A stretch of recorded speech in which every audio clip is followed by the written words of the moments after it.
jab up and down. And then when you go downstairs, take that downstairs, come up with the left hook. It's gonna be open, because it's gonna fall down into it. Anytime you jab down low, just keep trying to come over the top. Or like you could say, hey, you know what? I can't beat that Mayweather style. I was too young, but look, I did it now against Crawford. I forget Mayweather a long time ago. This is different for me, you know? I lost that day and that's it. I learned a lot. So who do you like in Canelo versus Crawford? Well, I'm a giant Crawford fan because I think he's the best switch hitter since Marvin Hagler. I also think Canelo is slowing down, and Canelo is more of a one-punch fighter now than the combination fighter he was when he was young. Canelo Alvarez responded with visible frustration upon discovering that Terence Crawford had trained alongside Floyd Mayweather during his recent camp. For Canelo, this development crossed a line. It wasn't just about preparation anymore, it felt personal. He accused Crawford of consistently showing him disrespect, suggesting this wasn't an isolated incident but part of a repeated pattern. Canelo now feels deliberately singled out, convinced that Crawford's actions are meant to discredit him, diminish his legacy, and portray him as weak or outdated. He warns fans and critics alike that this upcoming fight is no longer just a business transaction, it's become personal, and that changes everything. Tell me a little bit about that. Did things get a little bit personal now? Yeah, a little bit more personal because, you know, I did respect him. I don't respect him anymore because he say, I'm not gonna do what they want me to do and this and that. And then he tried to, maybe Turki Al-Ashi told him, hey, you need to do something because you seem so nervous in Riyadh. So and he tried to like walk me back, and that's why I pushed him. And you know, like I say, don't fuck with me. Terence Crawford didn't hold back when evaluating Canelo Alvarez's career accomplishments. In his view, many of the big names on Canelo's record, like Shane Mosley, Miguel Cotto, and Sergey Kovalev, were already fading by the time they faced him. Crawford doesn't buy into the idea that those victories automatically elevate Canelo to a superior status in the sport. He points to Floyd Mayweather as the only truly elite, active legend Canelo faced, and that fight wasn't close. Mayweather dominated him. Crawford feels that Canelo constantly tries to diminish his own legacy by undervaluing his opposition. He believes Canelo uses that narrative to make himself appear superior, and that doesn't sit right with him.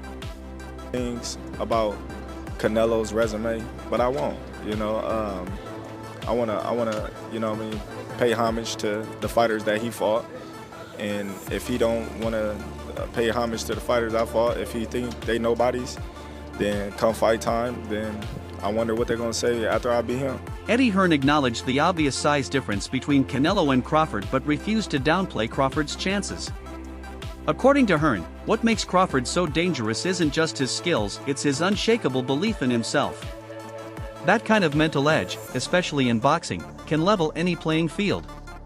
He emphasized that mindset and strategic focus can completely alter outcomes in high-level fights. Despite Canelo's power and physicality, Hearn believes Crawford's ability to control tempo, disrupt timing, and manage space can help him neutralize the size gap and pull off what many would consider an upset. Not for him, like not against him, sorry, for him. Like he's so, I think he has no doubt that he beats Canelo Alvarez. Of course. I really like Terence Crawford. I think he's a great fighter. But I have to say, like, tell me his major significant wins. Well, obviously I respect. Yeah, but right. come on. Like, no, but he beat a guy who was in the top 5 pound for pound, and he destroyed him. That's really never happened. No, I agree. History. Okay. I agree. I mean, that he was coming off, you know, some eye problems. But nobody was saying that when he was beating. But we give him that credit. And Ugas. Tell me more. I'm just saying. I know, that's a big win. No, but, now, okay. Keep going. Your guy from the UK, who we stopped him, what, in the 5th round, was it? Kell Brook. Finished fight. Yeah, go on, keep going. Okay, he stopped somebody that nobody's ever really can hurt. Well, Sean Porter. I mean, yeah, but that was about 8 years before, and Errol Spence. That wasn't. What do you mean? Yeah, when he beat Sean Porter. No, that was in 2023. Who? Terence Crawford beat Sean Porter. No, I'm talking about Kell Brook against Sean Porter. No, I was talking about Bud. I'm not talking about that. But he stopped him. Nobody's ever able to really hurt Sean. By the way, I'm not disagreeing with you. I'm just That was a great this win. is like an open. And he didn't have a lot of names at 140, but Postal and all those guys, those are good fighters. They weren't big names. Just like Bam, he doesn't have the great. He doesn't have a whole lot of great names. Just like Strada, in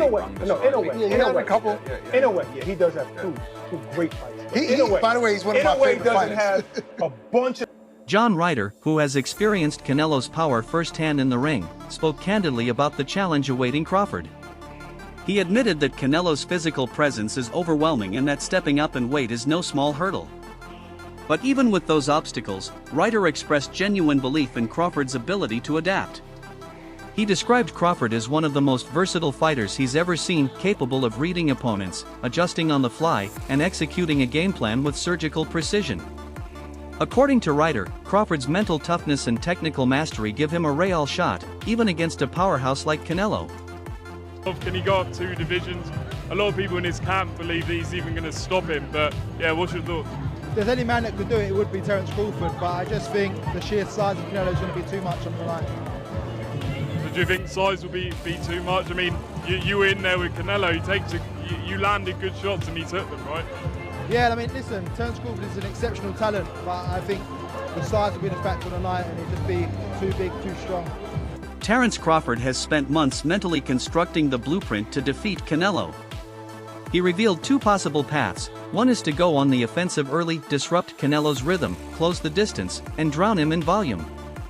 The other is to slow things down and play the long game, drawing from Floyd Mayweather's iconic performance against Canelo, staying defensively sound, landing clean counters, and controlling the fight with movement and timing. Crawford admits that he doesn't have Mayweather's size advantage, but he trusts his own speed, reflexes, and instincts.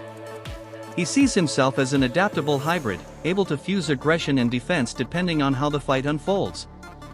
There's 2 things that you can do with somebody bigger and stronger. You know, you can either try to push them back, you know, because 9 times out of 10, a strong fighter not used to going back, you know, so it kind of fucks them up in the head, you know. Yeah. Or you can just box them because some of them are just slower than others because they got flat feet, and they just looking to load up on certain shots. Now, Crawford's definitely right here. There's 2 ways to beat a pressure fighter like Canelo. Either you put the pressure back on him, which is where guys like Triple G and Bivol had success, or you use your superior skills and footwork on the outside, which is how Floyd Mayweather won. Now, Crawford, he can't use the pressure approach because he's not as physically dominant as guys like Golovkin or Bivol. You know, Bud is a welterweight or junior middleweight jumping up.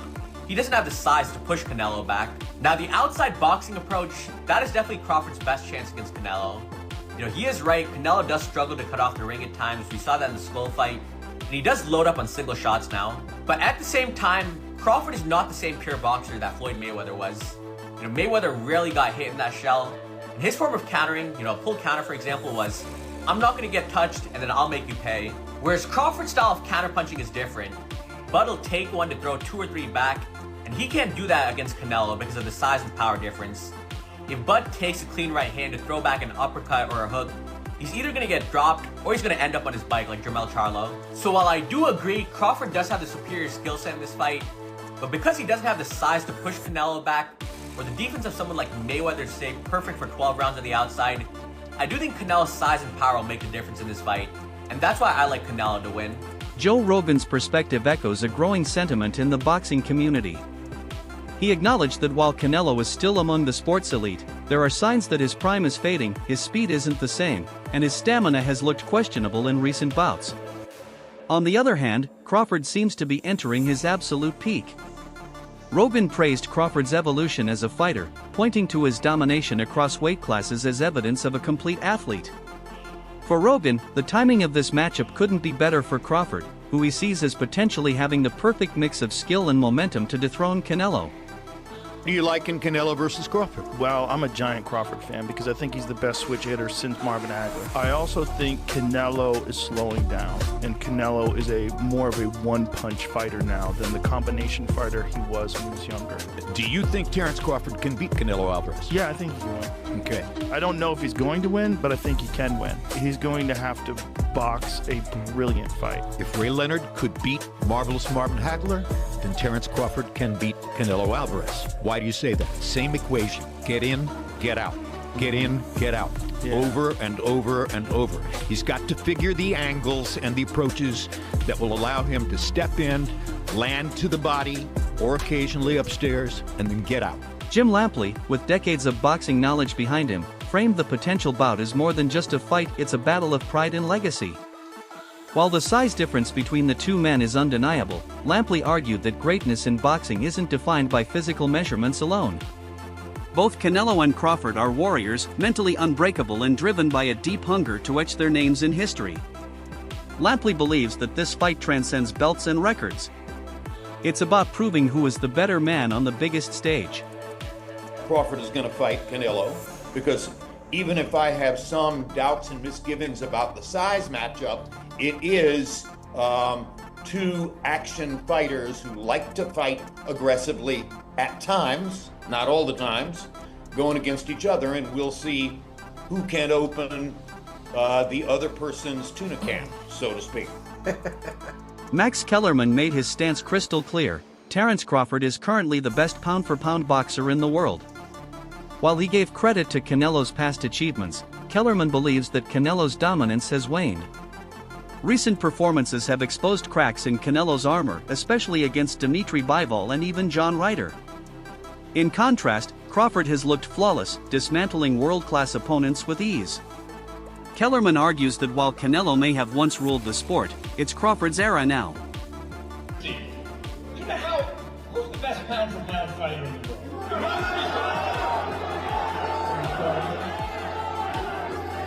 Bud Crawford. Apologies to the monster and Usyk. Bud Crawford has my vote for best pound-for-pound. Who was the best pound-for-pound before Bud? Canelo Alvarez, universally recognized that way. But it's not just these two guys, the last two best pound-for-pound fighters in the world. Teddy Atlas offered one of the most balanced takes on the matchup. He respects Canelo's technique and experience, calling him a thoroughly trained and complete fighter. But when it comes to Crawford, Atlas shifts his tone. He labels him special, a term he reserves for only the rarest fighters. Crawford's genius lies in his ability to think under fire, adjust strategies mid-fight, and end bouts with ruthless precision. Atlas believes Canelo is great, but Crawford may belong in a category that includes only the sport's most extraordinary talents. He's a little overrated. Terence Crawford versus Canelo Alvarez at 168 pounds. Canelo's really good, really good. But I think Crawford is special. I know he hasn't fought the resume everyone wants, but you have that or you don't have that ingredient. I think he has it. Canelo's really good. He's tremendous. But could he be a tiny bit overrated? The greatness is within Crawford. It's in his desire, it's in his mind, it's in his makeup, where he came from. I know he's moving up in weight class, can he carry it, but those intangibles, I believe that he has them. Daniel Jacobs, having fought Canelo himself, provided unique insight into the contrast between the two fighters. He admitted both are incredibly fast, but noted that Crawford's speed is more dynamic, explosive, unpredictable, and deceptive. Jacobs highlighted Crawford's ability to switch stances and create odd angles, which could give Canelo serious problems. After evaluating both men, Jacobs leaned toward Crawford. He cited the Nebraska fighter's timing, adaptability, and ring IQ as the edge that could tip the balance in his favor. But I had at least over 15 years of knowing him, amateur, professional. I've seen where he started. I've seen how he's gotten better over time, but I also just know what resides in him. He's a dog, he's a beast, and he's out to prove something too. So I'm excited about this fight. Canelo obviously is self-explanatory. There's really no need to go down the rabbit hole when it comes to him. But I do see this being as a 50-50 fight. But if I was a betting man, I would bet on Crawford. But also, too, you can't count Canelo out. I mean, would go in, I'm assuming, as the favorite, which is rightfully so. A lot of people say that version that you fought was probably the best, Canelo Alvarez. And since then, obviously, naturally, he's slightly declined. Yeah. Do you see this decline that people talk about? Well, I can see in increments because Canelo, which I've always said is an amazing, legendary fighter, but he fights in spurts. So sometimes it takes for the opponent to actually initialize him giving the best. When he was faced with me, the opposition that I had and what I was giving him, it was just a lot. Whether it was boxing, whether it was coming forward, but most importantly, it was the punches and bunches. And so he was forced to either stand there, wait for the right time, or be combative and go back at it. So I think that's what Crawford may have to do. Push the pressure, make Canelo fight, or maybe just play it safe, win on points, you know. Brian Bomac McIntyre, who has been by Crawford's side for years, shared his unwavering belief in his fighter. According to Bomac, every extra day they get to prepare is an advantage, as Crawford improves not just physically, but emotionally and mentally.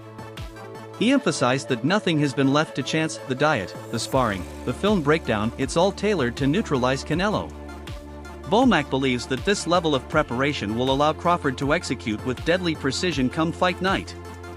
Different approach in terms of crafting a plan and going into camp? No, not really. You know, we know the type of fighter Canelo is. So, as a fighter, you mentally prepare for things like that. And then as a trainer, just making sure he's sharp.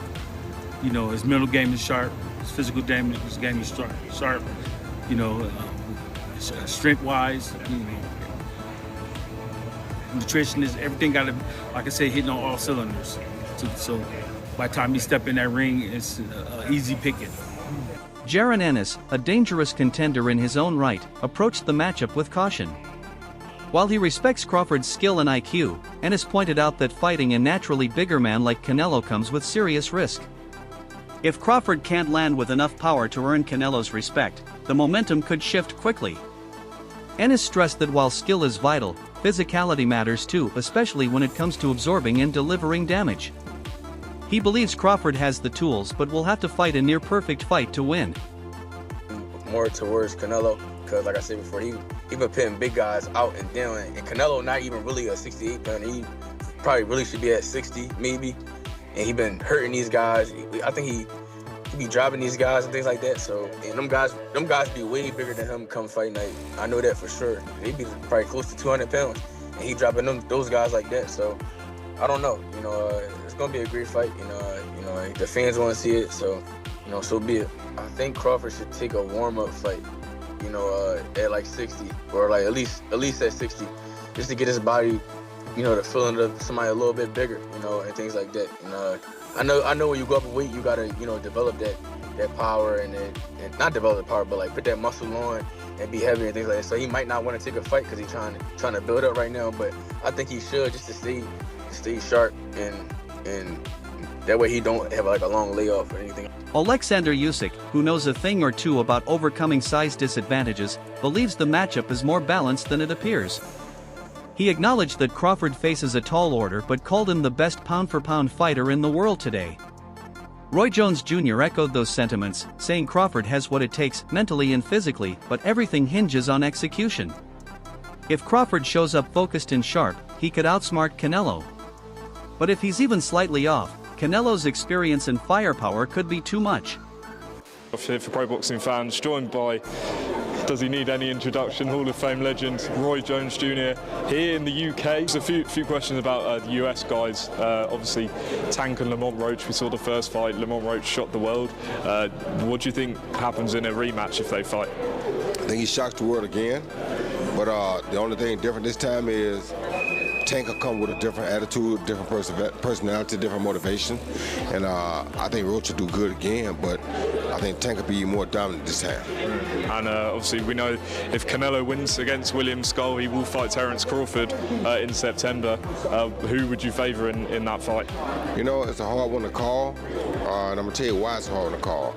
It's a hard one to call because it'll all be predicated upon how Canelo approaches the fight. If Canelo approaches the fight like he's the man and he can box and outbox Terence Crawford, he'll get beat. If he comes out and shows that he really wants to go out and prove whether he's still the best, he might win.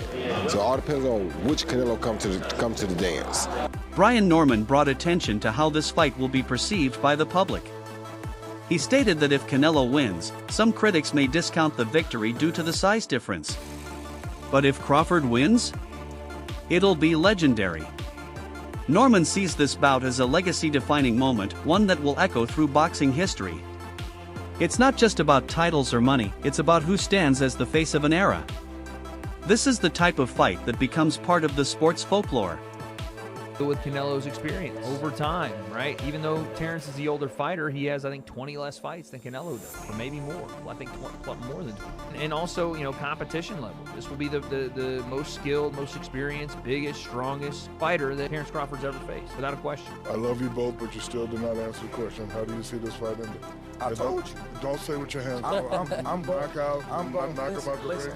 Listen. Jack's trying to get that one-liner. He's trying to get that go viral moment from Bud, but he's just not that guy, right? And I think he's what he's about to say is like, he's not going to go in there and be like, I'm going to knock him out. I'm going to do it in the first round. And plus, I wouldn't want to hear that, right? As much as that sounds nice as a soundbite, I wouldn't want to hear that because I don't think he believes it. And I don't believe that. I want to hear what Bud actually believes, which is, yeah, that he'll win, but not like this mystic Mac, let me predict the round, here's why, unless he truly believes that, and I don't think Bud does. I think he believes he'll get it done by any means necessary, whether that's, let's say, he was able to knock Canelo out or he gets it done by decision, doesn't really matter, because a fight is a fight at the end of the day, and all he needs to do is win. Always in my mind doesn't exist a loss, you know. I train, I put my best. I dedicate myself to this sport and I'm just thinking about... Despite Canelo's achievements, many fans are starting to question the true value of his resume. With Crawford bringing fresh scrutiny to who Canelo fought and when, people are rethinking his career narrative. Wins that once seemed impressive are being re-examined in a new light. Crawford's rise is causing a shift in public perception, and this fight could be the final tipping point. The outcome may redefine how both fighters are remembered forever. So you heard about what Canelo said about Terence Crawford's resume already and how he has no elite fighters on his resume. And say what you want about that, you know, agree to disagree or whatever. What do you guys think of Crawford saying this about Canelo? Canelo fought great champions, but most were past their prime. But when they weren't, you saw what happened. Lara, Mayweather, and Bivol. Obviously, Mayweather was past his prime already, I'd say, but he's right. I rewatched the Lara fight, and you know, that Cuban style is just tricky to deal with. And you know, a lot of people would say that Lara won that fight, and then Bivol, it was, I mean, I don't need to convince you about that. That fight was a clear-cut victory for Bivol, and it just showed that Canelo isn't this unbeatable person. You know, with the right set of skills, you can beat him. And I don't know, what do you guys think? Has Terence Crawford fought any elite boxers? You could say, you know, Errol Spence, but then, you know, after the whole horrible accident that he had. So who knows, right?